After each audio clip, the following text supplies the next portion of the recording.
Hey everyone, so I'm here to talk to you about latency, and this phenomenon that I think might ring true for a lot of you, where computers are really fast and getting faster every time you buy a new one, but they don't actually feel any faster, and maybe they even feel slower. And so specifically, I want to talk about what I would have called input latency before writing this talk, and will now realize is maybe not the best term, but looking at the moment-to-moment experience of pressing a key or clicking a mouse or touching a touchscreen and seeing something happen rather than sort of broader scale things. And I want to figure out sort of why that's the case. Spoiler alert, I can't solve that in 10 minutes, but I can give you a sort of conceptual framework in which you might understand how to find the solution. And I can also help you understand why this is really important, because it is really important. So why is it important? If you work in e-commerce or in advertising, you have likely had a product manager or been the product manager who likes to hammer on about how page load time is super important. Google did some research in 2009 about how adding a couple hundred milliseconds to page load meant that people did, on average, 0.5% fewer searches, which that doesn't sound like a lot, but when you're Google, that is a lot of absolute searches. But I also assume, if you're here at BangBangCon, maybe I'm misreading the room, but you probably don't really care about micro-optimizing ad click-through rates. I don't know. But you probably do care about the effectiveness of computers as tools for augmenting human cognition, where it turns out this is really important for that too. There's been a lot of research over the years, like this video here is Microsoft doing some work with touchscreen latency, but like a lot of numbers that you see going back to the 80s and earlier, about sort of in broad strokes, anything under 50 milliseconds of latency feels more or less instant. Anything less than 100 milliseconds, you can notice it, but it still feels quote unquote instant. Above 250 milliseconds, which we'll see this number over and over again, things start getting a little more problematic. So there's this great game designer named Steve Swink who wrote a phenomenal textbook called Game Field that if you want to design sort of real-timey games, you should read it. But he has this example of grabbing a muffin as this sort of real-time control system. Where if you're just reaching out with your hand to grab a muffin, like it seems easy, you don't think about it, but there is this complex process where you move your hand a little bit, you perceive the world and say, oh, I need to adjust a bit, and you move your hand a little more, and you go back and forth until you have grabbed and hopefully started eating a muffin. This also happens when you use tools that are not your hands. But once you reach the sort of 250 millisecond threshold, that real-time feedback loop breaks down. And even though like you as a conscious thinking human are smart enough to know, like when I press this button, the thing still happens even though it happens slowly, the lizard part of your brain might not realize that. And so things that happen that slowly for the sort of moment-to-moment interaction, you are actually going to be a dumber person and dumber user of this tool because of that latency, which is ridiculous. Like we are talking about hard, measurable numbers, but we also have this much fuzzier sense of how is your brain responding to stimuli. There's a lot of other research that supports this.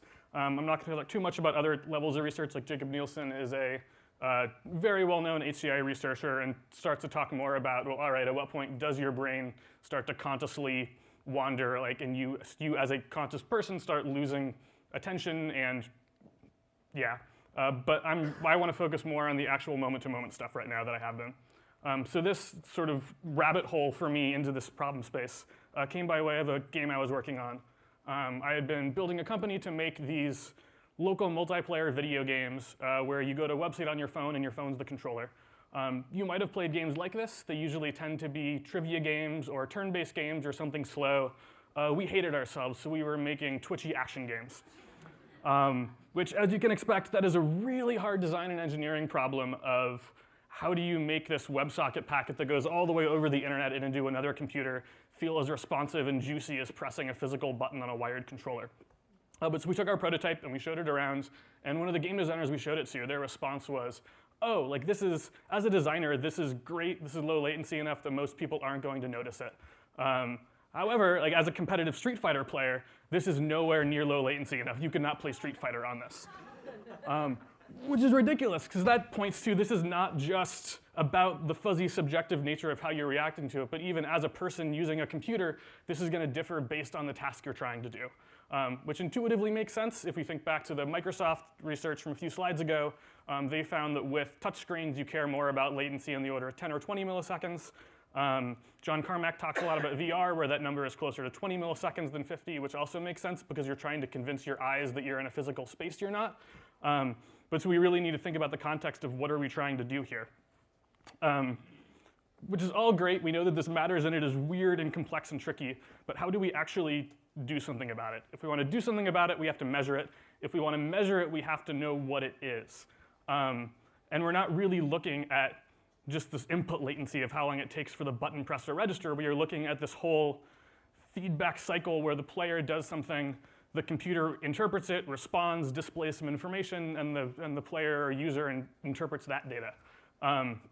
So through the next 4 or 5 minutes, I'm going to walk through sort of one step of this feedback loop of how do we actually figure out what actually happens when you try to interact with a computer. So we're going to look at this example of a human simple response test. This is a thing you see cited pretty often when looking into this sort of work. It's a very simple test to figure out how quickly can you respond to things. When you click to this to start, a red box will turn green. When it turns green, let's say you're going to press a key on the keyboard. And then it'll say, great, it took you 200 milliseconds to respond. So what happens from when that thing turns green to when it tells you it took 200 milliseconds? Well, to start with, there is a human in there, and that human also has latency. It takes you time to figure out, well, how do you visually perceive something? Once you have perceived it, how do you process it and figure out what to do with it? And then once you know you want to tell your hand to press a keyboard key, how do you actually make that happen? This 250 millisecond number comes back.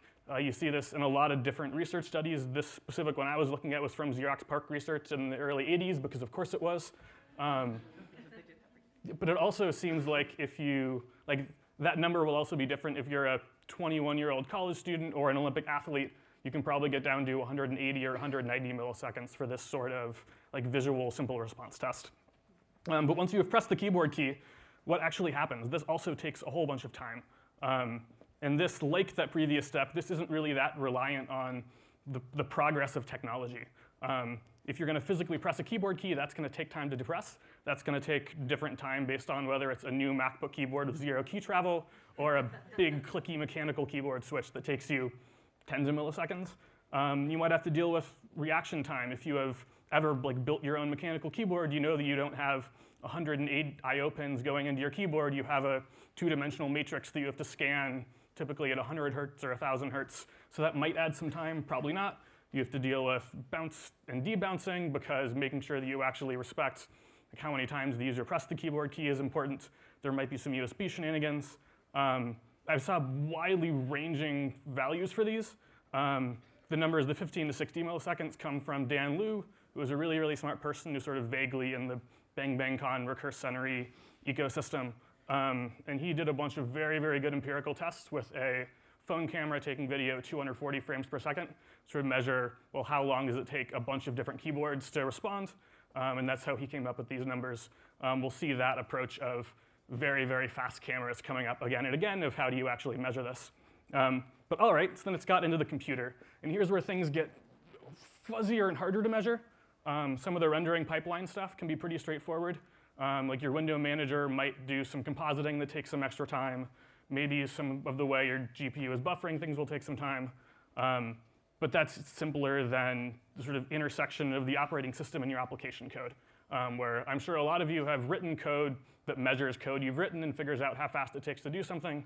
But again, Dan Liu wrote a wonderful blog post that I misspelled up there, looking at how long it takes for different terminals on Mac OS to respond to keyboard commands.